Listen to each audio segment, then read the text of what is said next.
Loser for the motherfucking win, though, man. Like, you understand, Loser is pure greatness. Like, let's not get it twisted. Kyouma is GOAT, Kyouma is best boy, and he went in this episode. He's a beast. I love him.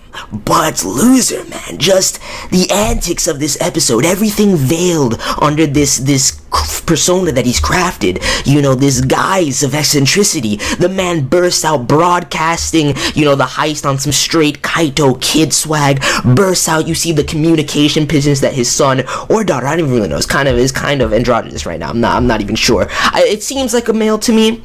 And that's what we're gonna go with. That his son rigged up and everything like that. The pigeons burst out, and when it all came together, I was just like, yo. And finding out, you know, about his backstory and his actual endgame, collecting the key coils, I was just like, this episode, like, it managed to weave in the comedy, just utter ridiculousness, like when he was going in with the 9-hit combo and the perfect and everything, you know, the stylization things popping up on screen and whatnot.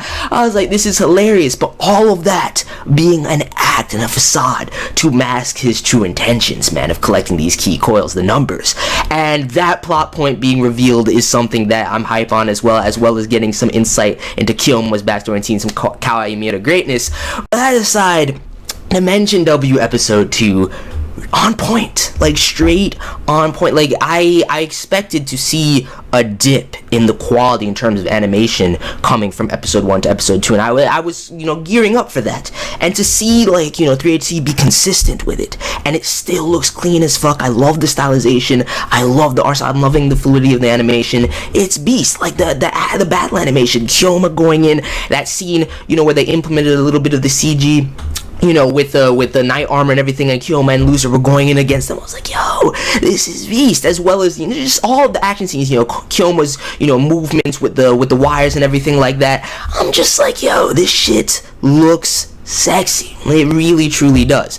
But that aside, in this episode, getting introduced to Loser's character, finding out about, you know, this mystery and some ties he potentially had as well, similar to what happened with Yurizaki, to be completely honest, you know, with the new Tesla Corporation, and, you know, he had his face burned, you see the scars and everything like that, the whole reason for the mask and everything like that, his limbs, he lost his limbs, he lost his wife and everything like that, they stole everything from him, and I can't wait to get deeper into that backstory and everything like that, and find out what truly happened in Loser's past. But it definitely mirrors, you know, Yurizaki's life as well, and just the horrors and how actually corrupt the new Tesla Corporation really is. So I didn't expect it to get, like, kind of deep and dark like this going forward with the series, but I'm liking it, especially with that dimensional collapse, when the curator's body just melded together into this disgusting structure where you see, you know, him being split into various fractures, you know, different portions of his body just replicated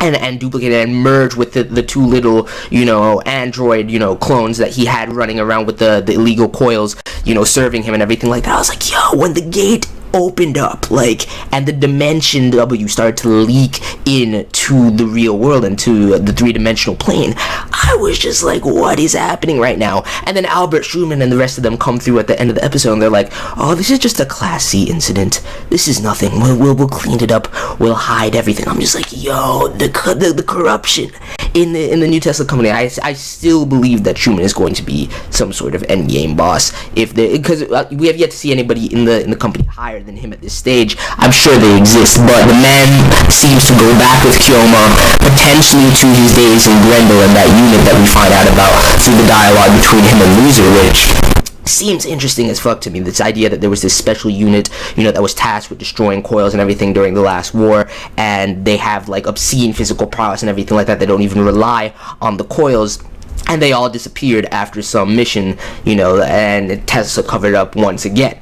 So I'm really interested. I like the subtle setup, and through, you know, the actual fast-paced nature of this episode, you know, just having, you know, being utterly captivated by Loser's antics and everything that was going on there, you know, the action sequences and everything like that, and shit was just going in. I love how subtly woven throughout it, you know, we get different pieces of information dropped on us, and different, you know, parts of the world building and setting up certain plot points, like Kyouma's past, Loser's past, these numbered coils and everything like that, which definitely ties into Yurizaki and why he wanted Mira to collect the illegal coils, potentially that special coil that he made. And who knows now what happened to Yurizaki at this stage, because knowing that the W dimension can actually open up like this and can kind of spill into the three-dimensional plane, suppose he sort of, I don't even know what he could have done with that light beam, and if that, what kind of incident that was, and how it was classified, what actually transpired, where his body is, if he somehow merged with the W dimension or did something of that nature.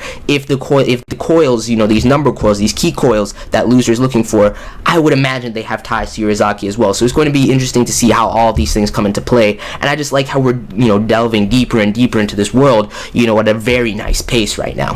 That aside, Mira greatness, I really like to see Mira this episode, just kind of very, she doesn't know what to do, and it's so fucking kawaii to see her kind of fumbling around and everything like that, and throughout the end of this episode, finally, being able to go in on her own, not relying on anybody, collecting all these communication devices and going through, and it was hilarious to see her tell this kid, like, no, I'm not a robot, these are hairpins, these are hairpins, I'm not a robot. I'm like, oh my god, Mira is definitely going to grow on me as an amazing female character this series and everything like that. So overall, Dimension W episode 2, man, still has me just as captivated as the first episode. Opening is still one of the greatest of this season, hands down, and that Shiina Go OST is going in as well. But meeting Loser, getting this set up, seeing how this episode progressed, just the horrific elements and the darker elements of seeing Loser's scars and everything like that, and what happened to him in his past, the dimensional collapse, and what happened to the curator, and how that shit was warped. I'm sorry, that shit was twisted. If it had been, because this is so hyper stylized with the very vibrant color palettes and everything like that, I feel as though it wasn't as jarring as it really could have been if they tried to, go in heavily and stress the gore and everything, because that shit was disturbing, And he's like, my body, what happened to my body? But I don't even want to get back into it. It was real. I love this episode. Loser on that KAITO kid swag is amazing. Let me know your thoughts. Kyouma for the motherfucking win still, though. It's just amazing to have another character introduced in the second episode like this that I'm so captivated by as well, and is potentially, one of my favorite male characters of the season, just straight up. So I don't know, Dimension W is looking real nice to me right now, man. It hasn't lost a step as far as I'm concerned with the second episode. It was a second, great follow-up episode, and definitely started to build some things up, and I'm really interested to see where we go with this series. I really kind of want to check out the manga at this stage, and that's always a fucking good sign. So that aside, let me know your thoughts, and I'm out. Peace.